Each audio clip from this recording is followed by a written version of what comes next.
Assalamualaikum warahmatullahi wabarakatuh.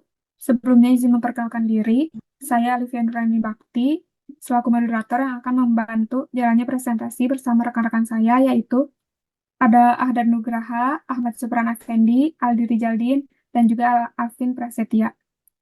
Selanjutnya, untuk mempersingkat waktu, kita langsung saja memaparkan materi yang akan disampaikan oleh rekan saya Ahdad. Kepada Ahdad, waktu dan tempat saya persilahkan. Ya, baik. Terima kasih pada moderator untuk memulai materi. Jadi topik kita kali ini adalah kebijakan nasional ya. Jadi latar belakang daripada topik ini adalah pemerintah dihadapkan pada keterbatasan anggaran dalam menjalankan pembangunan nasional. Oleh karena itu, diperlukan suatu metode pengambilan keputusan yang sistematis dan rasional untuk menentukan proyek infrastruktur yang harus diprioritaskan. Nah, metodenya itu adalah analisis hierarki proses atau AHP. Digunakan karena mampu mengevaluasi berbagai alternatif berdasarkan banyak kriteria secara terstruktur dan terukur. Jadi, definisi AHP ini adalah metode pengambilan keputusan multi kriteria yang dikembangkan oleh Thomas L. Shetty yang digunakan untuk menentukan prioritas dari berbagai alternatif berdasarkan kriteria tertentu. Next.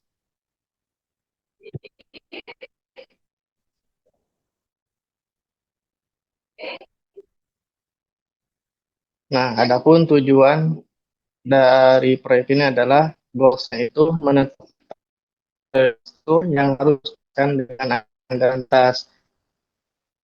Adapun alternatif proyek ini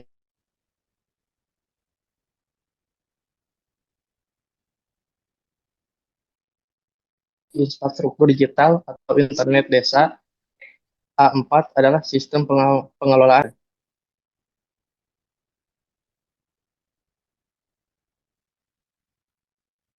Ya, next selanjutnya.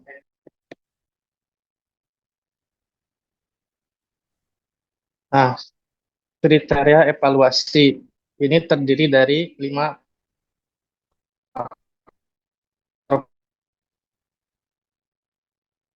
jangka panjang, K2 biaya awal investasi, K3 dampak sosial dan pemerataan, K4 risiko politik dan resistensi publik, K5 itu keberlanjutan lingkungan. Baik, saya serahkan kepada moderator. Baik, terima kasih Ahdad. Selanjutnya, materi akan dipaparkan oleh Ahmad Supran. Kepada Ahmad Supran, waktu dan tempat dipersilakan. Baik, terima kasih kepada moderator. Saya akan menjelaskan materi tentang skala penilaian AHP atau skala Saati. Skala Saati yaitu yang pertama ada nilai dan ada penjelasan. Nilainya ada 1 itu sama penting, 3 sedikit lebih penting, 5 lebih penting, 7 sangat lebih penting, dan 9 mutlak lebih penting. Nah, angka 2, angka 4, angka 6, dan angka 8 itu nilai tengah. 1 atau X itu kebalikan. Next. Materi selanjutnya yaitu matriks perbandingan berpasangan antar kriteria. Nah, di sini ada K1, K2, K3, K4, dan K5. K1 yaitu angkanya ini 1, K2-nya 3, K3 2, K4 4, K5 3. Ini K2 1/3, K2-nya 1, K3 1/2, K4 2, dan K5 itu 1. K2-nya K3 1/2, K2-nya 2, K3-nya 1, K4 3, dan K5 itu 2. Terus selanjutnya K4 ada perbandingannya 1/4. Terus K2-nya 1/2, K3 1/3, K4 1, dan K5 1/2. Terus selanjutnya K5 itu K1-nya 1/3, K2 1, K3 1/2, K4 2, K5 1. Next.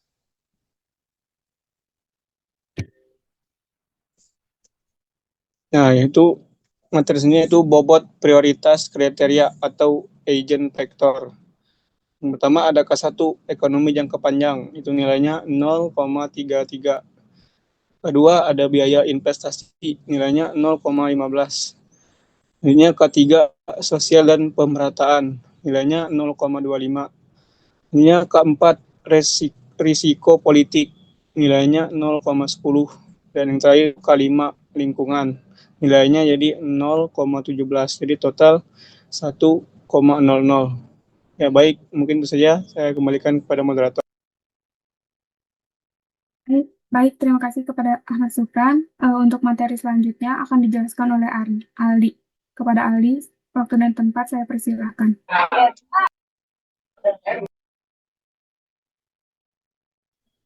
Oke, bobot alternatif per kriteria.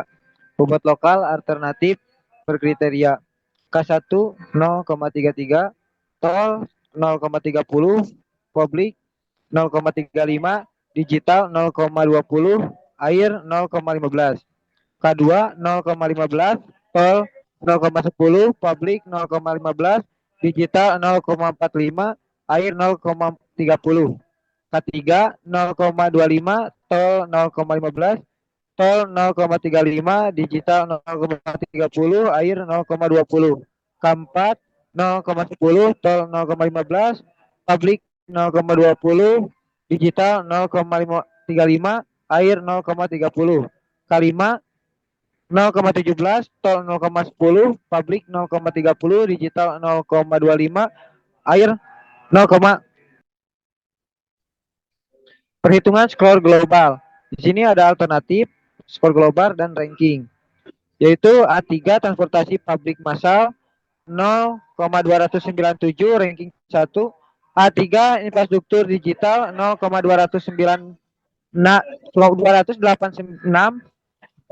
ranking 2, A4 pengelolaan air dan banjir 0,234 ranking 3, A1 jalan tol baru 0,207 ranking 4.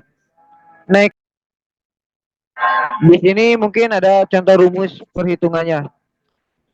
Jalan tol baru skor bobot kriteria kali bobot lokal sama dengan 0,33 kali 0,30 ditambah 0,15 kali 0,10 ditambah 0,25 kali 0,15 ditambah 0,10 kali 0,15 ditambah 0,17 kali 0,10 sama dengan 0,099 ditambah 0,015 ditambah 0,0375 ditambah 0,015 ditambah 0,017 sama dengan 0,207. Baik, terima kasih Aldi. Untuk materi selanjutnya akan dipaparkan oleh Alvin. Kepada Alvin, waktu dan tempat saya persilahkan. Ya, terima kasih untuk moderator. Di sini saya akan menjelaskan mengenai interpretasi hasil yang berupa urutan prioritas proyek. Nah, yang pertama ada transportasi publik massal yang dapat skor di 0,297. Kenapa kita menempatkan ini di urutan pertama? Karena dampak ekonominya lebih tinggi, dampak sosial sangat besar, lalu mendukung pemerataan. Lalu yang kedua ada infrastruktur digital, senilai skornya 0,286. Yang pertama ada biaya investasi rendah, resiko politiknya kecil, akses internet desa. Yang ketiga ada pengelolaan air dan banjir, dapat skor 0,234 karena keberlanjutan lingkungan tinggi, adaptasi perubahan iklim. Dan yang terakhir adalah jalan tol baru di 0,207 karena dampak ekonomi ada namun sosial dan lingkungan rendah. Di urutan pertama kita lebih memprioritaskan dari transportasi publik massal dibanding jalan tol baru. Nah, berikutnya kami melakukan validasi matriks ya untuk menentukan yang namanya konsistensi rasio atau disingkat CR. Nah, untuk menentukan konsistensi rasio, sebelum kita menentukan angkanya, kita harus memenuhi syarat konsistensi dari yang namanya konsistensi rasio. Yang pertama, syaratnya adalah nilai CR itu kurang dari 10% untuk dianggap matriksnya itu valid. Nah, jika lebih dari 10% atau 0,10 atau sama dengan 0,10 itu perlu direvisi lagi penilaiannya. Nah, jadi langkah-langkah pertamanya kami mencoba menghitung nilai lambda max-nya, kemudian kami mencari nilai konsistensi indeks, itu memperhitungkan lambda max dikurang N atau jumlah kriterianya yang sebanyak 5. Lalu juga random index, setelahnya untuk N, untuk nilai kriteria sebanyak 5 itu nilai AHP tetapnya di 1,12 mengikuti standar AHP. Dan ketika sudah dapat nilainya, kita mencari konsistensi rasio dengan membagi konsistensi indeks dibagi random index, sehingga didapatkan untuk hasil konsistensi rasionya yang akan dijelaskan di slide selanjutnya. Nah, pertama kita mencari nilai lambda max-nya dulu. Kalau kita lihat dari paparan di slide sebelumnya, kita melihat dari hasil eigenvector itu dari kriteria 5 kriteria ya, dari 0,33 yang nilai K1-nya sampai nilai K5 0,17 itu dikalikan dengan matriks perbandingan berpasangan antar kriteria yang ada di slide sebelumnya juga. Jadi caranya itu adalah kita mengkalikan eigenvector dari K1 sampai K5 dikalikan ke matriks perbandingan berpasangan antar kriteria. Jadi kayak 0,33 di kali 1, 0,15 dikali 3, 0,25 dikali 2. Nah, terus dikalikan baris dari matriks perbandingannya. Dan ketika sudah dapat, lalu dijumlahkan semua totalnya. Jadi kita mendapatkan baris K1, yang hasilnya baris K1-nya itu di 6,64, baris K2-nya di 5,03, baris K3-nya di 5,42, baris K4-nya di 4,26, dan baris K5-nya di 4,44. Nah, ketika kita dapatkan data baris masing-masing barisnya, kita menjumlahkan dari kelima baris tersebut dan dibagi nilai kriterianya yang sebanyak 5 dan didapatkan hasil lambda max-nya sebanyak 5,16.